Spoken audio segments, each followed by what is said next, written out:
Since many of today's advisors got into the business during the 1980s and 90s in what was the best stock market in U.S. history, most have become stock market specialists. Frankly, if they do fixed income, it's usually an afterthought, and most will simply take the easy way out and invest their clients' money in bond mutual funds. What many people don't realize is that bond mutual funds carry risk, cost, and tax implications that can be reduced or even eliminated by investing in a diversified portfolio of individual bonds or other fixed income securities. That's because when an investor buys an individual bond, they have two important guarantees. First, they're guaranteed a fixed rate of interest for the life of the bond. Secondly, when the bond matures, they're guaranteed their principal back, assuming there have been no defaults.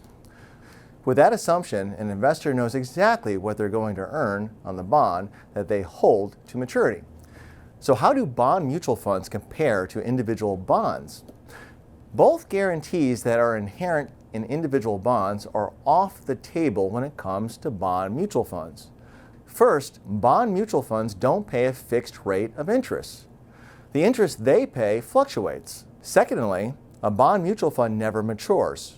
Your investment in the fund will continue until you decide to liquidate it. So why does this matter in the real world? Most investors understand the inverse relationship between interest rates and bond values. When interest rates go down, bond values tend to go up, and vice versa. If something happens in the bond market to cause bond values to drop, a portfolio of individual bonds as well as bond mutual funds might drop the same in value. However, if you're holding individual bonds, the loss is simply a paper loss because you're going to still receive your fixed interest payment. And when the bond matures, you're still going to get your principal back. However, if you're holding bond mutual funds, it's not a paper loss, it's a real loss. Remember, those bond mutual funds never mature and can be a lot riskier than individual bonds. Another big reason why investing in a bond mutual fund might not be in your best interest is the high costs associated with them. The fee structure of most mutual funds can be very complex, but these fees can end up eating away at the gains the fund manages to earn. These fees do not exist with individual bonds. So why do financial advisors utilize bond mutual funds instead of individual bonds? As we mentioned earlier, it could be because most advisors today got into the industry during the 1980s and 90s. From 1982 to 2000, the Dow Jones Industrial Average went from 1,000 to almost 12,000. Since the stock market was providing such stellar returns, many advisors became specialists in growth-oriented stock market-based strategies. Since the analysis of stocks and stock mutual funds is much different from the analysis of fixed income investments, many stock market-based advisors will often take the easy way out and place their clients' money into bond mutual funds when asked about fixed income investments. Instead of spending the time to research individual securities and run the risk of choosing the wrong bond, many advisors will just advise you to invest your money in a bond mutual fund to give you instant diversification. One of the benefits for the advisor is that if the fund performs poorly, they can point the finger at the fund manager.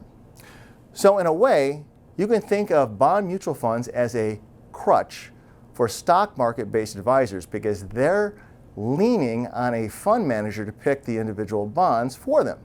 However, like most things in life, simplicity comes at a cost. In this case, the cost is passed along to the investor, along with the added risk and stress that mutual fund investing can bring with it. This isn't to say there is not a time and place for investing in bond mutual funds. However, most people in or near retirement who have saved their hard-earned money over a longer period of time are better suited to invest in a properly managed portfolio of fixed income securities. As I've mentioned in other videos, one of the biggest dangers behind investing in any type of mutual fund is something known as reverse dollar cost averaging, which is one of the most common and potentially disastrous financial mistakes a retiree can make. Most people know what dollar cost averaging is and have used it wisely in the course of saving for retirement. The purpose of dollar cost averaging, again, is to get your average purchase price down to help you buy low and sell high, which is the cornerstone principle of smart investing. For example, if you decided to invest $100 each month in a bond mutual fund, and in the first month each share of the fund was worth $10, you would be able to buy 10 shares. Now let's say the market performed poorly the following month and each share of the same fund was only worth $5. If you stuck with your plan of investing $100 per month, you would be able to buy 20 shares with your $100. After the second month, your average cost per share would seem to be $7.50, but it would actually be lower. That's because you bought twice as many shares at $5 and half as many shares at $10. Through dollar cost averaging, you were able to get your average cost per share down to about $6.65. This strategy works well when you are in the contribution stage of retirement investing. The problem arises when you reach the point where you're not saving into your fund anymore and you start drawing funds from your principal balance of your savings for things like required minimum distributions. The same principles apply, but now in the opposite direction. You are now reverse dollar cost averaging. Taking the same example, let's say that in the first month you need to liquidate $100, so you sell 10 shares. In the second month, the fund's price per share once again drops in half. Now to withdraw your $100, you would have to sell twice as many shares. So now what's your average sales price per share? Again, the math is the same. Instead of taking your purchase price down from $7.50 to $6.65, you've taken your sales price and pushed it down.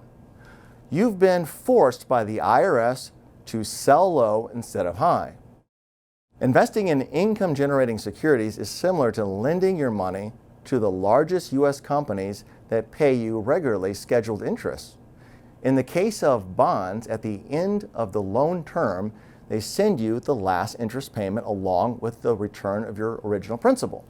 By owning predominantly income-generating securities, prudent investors can know with a greater degree of certainty what their financial future holds. Other investment vehicles, such as common stocks and mutual funds, don't offer much certainty at all. I know we've covered a lot of information in this video. If you have any questions about anything I've covered, please do not hesitate to give us a call or send me an email, and we'll be happy to set up a free financial consultation